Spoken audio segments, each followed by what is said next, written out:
రొద్దంలో దివ్యాంగుని భూమి ఆక్రమణ. శ్రీ సత్యసాయి జిల్లా పెనుగొండ నియోజకవర్గం రొద్దం మండల కేంద్రంలో నివసిస్తున్న షరీఫ్ అనే దివ్యాంగుని తాతగారైన పెద్ద మహమ్మద్ సాబ్కు 1959వ సంవత్సరంలో అప్పటి ప్రభుత్వం రొద్దం సర్వే నెంబర్ 166 13వ లెటర్ నందు 4 ఎకరాల 85 సెంట్లు భూమి పట్టా ఇచ్చినారు. మా పెద్దల తదనంతరం షరీఫ్ అనే నేను సాగు చేసుకుంటూ ఉంటిని.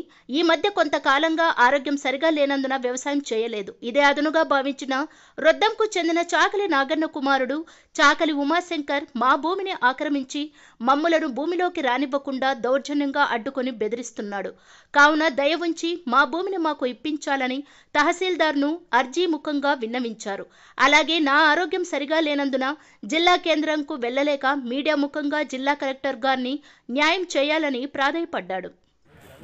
నా జీవితంలో 83 నుంచి కూడా మేము తెలుగుదేశం పార్టీలో కార్యకర్తగా చిన్న వయసులో ఎస్ రామచంద్రారెడ్డి గారు మంత్రిగా ఉన్నప్పుడు కూడా నేను కార్యకర్తని.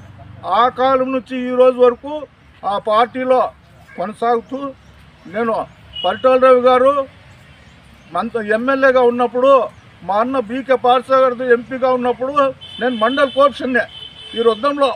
అయినా ఈరోజు అదే పార్టీకి నమ్ముకొని మేము ఈరోజు దాంట్లోనే వస్తున్నాం. ఆ పార్టీ అంటే మాకు ప్రాణం.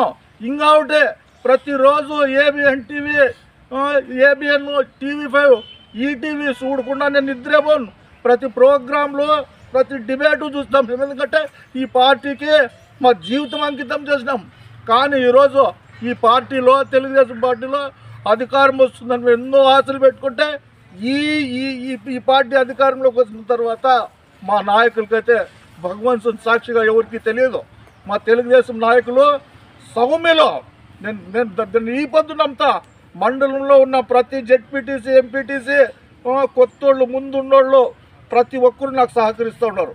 ఈవెన్ మా అన్న బీకే పార్సాద్ కానీ, పెద్దలు సవితమ్మ గారు కానీ ఎవరు దీంట్లో ఏం లేదు. వాడు ఆ ఎస్ఐ గారిని పట్టుకొని ఆ ఎస్ఐ ఆయన ఉమాశంకర్ ఇద్దరు మాత్రమే మా పైన ఇవన్నీ జరుపుతూ ఉన్నారు.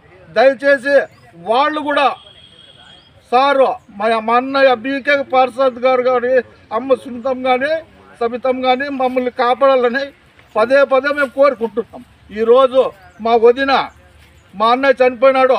2 కూతుర్లు వాళ్ళకి అనాథలైపోయి వాళ్ళు పెనుగొండలో పాచి పని చేసుకొని బతున్నారు. 4 ఇంట్లో బట్టలు దుక్కొని అట్లా వాళ్ళు భూమి కాజేసి దుర్మార్గులు ఈ రకంగా మమ్మల్ని వేధిస్తున్నారు.